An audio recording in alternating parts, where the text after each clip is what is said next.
Répétition générale à un mois du départ pour les résidents des EHPAD de Palluau et de Nieul-le-Dolan. Depuis un an, tous se préparent au Tour de France avec en point d'orgue un projet assez ambitieux. Cette idée un peu folle en fait est née au Musée des Records. On était en visite au mois de juillet déjà 2010. Il y a presque un an, voilà. Et donc on a vu une écharpe là tricotée. On s'est dit pourquoi pas, pourquoi est-ce qu'on battrait pas ce record? Un défi, on s'est lancé un défi en se disant on va essayer de faire plus grand, plus long et une écharpe de 50 mètres. Même s'il n'y a pas énormément de tricoteuses, je savais que c'est un projet qui pouvait aboutir. Ouais, puis... Moi, je leur ai posé la question, comme elles ont pu peut-être dire.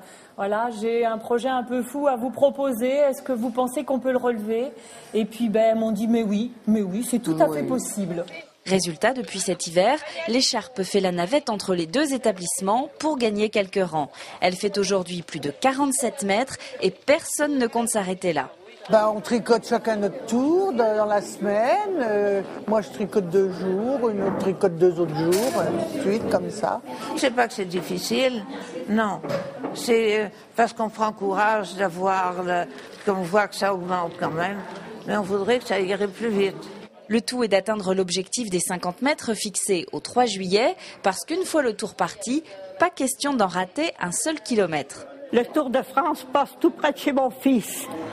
Alors, je le verrai bien à Palluau. Alors, il y en a qui disent qu'il passe par la chapelle Palluau. C'est vrai? Comment que ça se fait qu'ils font un détour comme ça? On le verra à Palluau. Alors, je tâcherai d'y aller.